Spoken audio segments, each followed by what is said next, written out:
Greetings, and thank you for joining us for the Puerto Rico National Guard Open Door video series, where we sit down with different leaders of the Puerto Rico National Guard and take advantage of their open door. Today, it is an honor for me to have with us the Commander and Command Sergeant Major of the 92nd MP Brigade, Colonel Hector Herrera, y su Sargento Mayor Jorge Laboy. Gentlemen. Un placer, sir. Sí. Hey, Gracias. thank you for being here. No, thank you. Thank you for joining us. Well, sir, let's start with you. Usted lleva varios meses en comando. Sin embargo, el change of command ceremony fue hace 2 semanas. That's correct. I started my command on 1st February. Okay. And we were able to coordinate the chain of command ceremony for last Saturday. Okay, okay. And in addition to my command ceremony, we also conducted the chain of command ceremony for the 201st RTI, Right. for the 65th Infantry Battalion and the 124th MP Battalion. I think we set a record of the longest change of command ceremony in history. That's correct. That's correct. We were able to good. kill the 4 birds With one stone. with one round. Right. And aside from being in command, you've been the deputy commander for a number of years as well. Yeah, previous to taking over the command of the brigade, and for 2 years, I was the deputy commander for the brigade, in which Colonel Carlos Caes was the commander. Okay, so you've experienced firsthand the transition from an MEB to military police. That's correct. That's correct. We were able to work on the transition from the MEB into the MP, together with Command Sergeant Major here and Colonel Caes. I believe the transition went very smooth, and we thought at the beginning that it was going to be harder, more painful, but everything, we planned for it, and everything ran, pretty well. Okay. Right now, most of the positions are occupied. Okay. With soldiers that are qualified within their MOS or branch. So we still have a couple ones that we need to reclassify in order to have the brigade headquarters fully manned, and Sure. with a good MOSQ. Sure. Sergeant Major, what do you think was the biggest challenge for you as the senior enlisted advisor, the Command Sergeant Major of the troops in that transition from MEB to MP Brigade? Well, one of the biggest challenges is different MOSs. Now we are at a brigade headquarters as MP, but as the CSM responsibilities are almost the same. Ensure the training is conducted in the right standards, ensure the welfare of the soldiers, and try to make one unit, one team. No matter how it's MPs, infantries, or chemicals, we try to make one team, one fight, one effort. Oh, very good. But it's a great challenge, try to get those MPs and those other soldiers in one team in order to make a great organization. Wonderful, wonderful. Speaking of which, sir, now that you're in the top seat, is there a particular goal that you have in mind, or where you'd like to lead the brigade, take the brigade? Yeah, definitely readiness.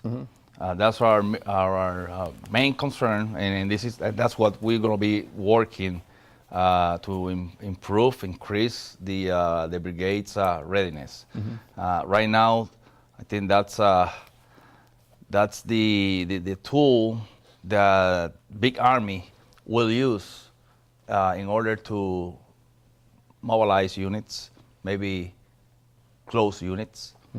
So the highest that we can keep our readiness will definitely allow the brigade to stay longer. I mean, this is a competitive world. Right. I mean, we are competing against many other MP brigades and many other organizations. So definitely we have to keep our numbers. And when you speak of readiness, specifically personnel readiness or training or all of them. I mean, logistics, all of them. maintenance? Just all of them. When you fill out your unit status reports, that's basically a picture of the entire unit, and it covers all those areas: training, logistics, personnel. So yes, I mean, medical readiness is also an important tool that we need to keep, and we've been doing that here in the Puerto Rico National Guard, we were first. Right. Not long time ago, among all the states and territories. I think that we are right now on the third, fourth position. Okay. So we're doing pretty good. Right. In terms of readiness of training, I should say, I've been given to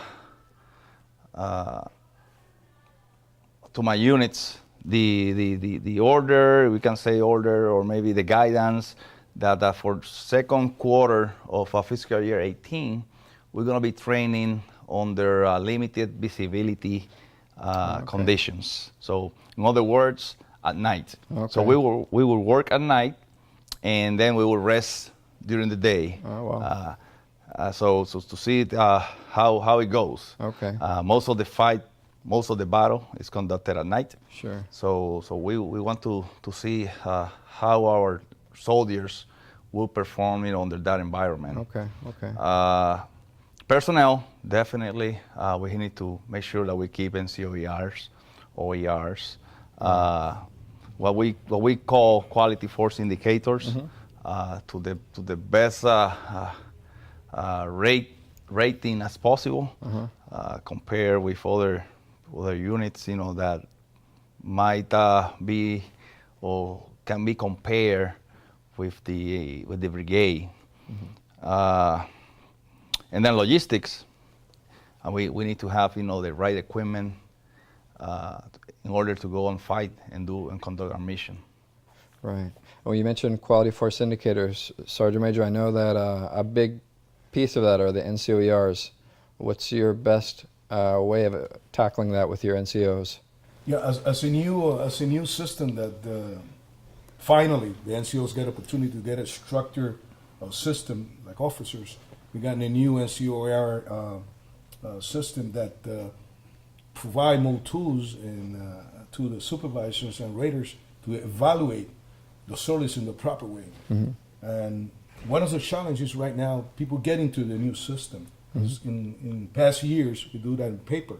Right. Easy way to do it, but now it's challenging. Sure. Now the soldier needs to get the information before the start of the written period and proven that he's going to get a good rate as the best qualified. Right. Now it's a challenge for the soldier and it's a challenge for the raider. Sure. Sure. Basically, our responsibility from the commander and myself is maintain those QFIs in the best top shape. Big Army wants to National Guard units get ready to deploy at least in 90 days. That means personal readiness and equipment readiness is the top priority for us right now. And we're working toward fiscal year 18 and fiscal year 19 toward that. Oh, very good. And in the upcoming fiscal years, as is the case right now, you have soldiers downrange mobilized, right? Right, that's right. Yeah, we have soldiers in Honduras. Also, I'm looking for opportunities for our units to go on overseas deployment training. Okay. Either Germany, Ukraine, and that's motivation tools, for soldiers. When they go and train with other countries. Right. Also, it's a retention tool. Sure. And for our soldiers, to stay and train with other foreign countries and see the world, how they train and how they live.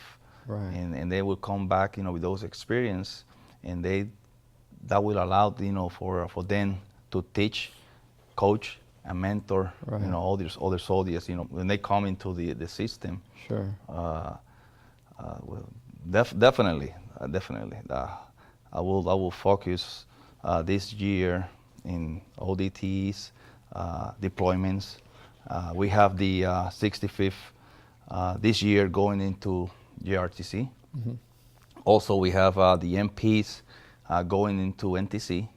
So many opportunities, for our soldiers, to go and train with active component and other National Guards, right. And that will improve, their knowledge and their experiences. Sure. And it's my understanding that for many years, RMPs have been the ones who've consistently been providing the security in Sotocano and Honduras. That's correct. And that'll continue for the coming years, I assume? So far, we still have a couple more rotations. Then we need to find out, who will be taking over that mission. But at least for the 5, 6 last years, that we will be having that mission, because first was the 124th MP, and now the 125th with 2 additional rotations. So we'll see what's next. Right. Making a comment regarding those mobilization and JTF Bravo,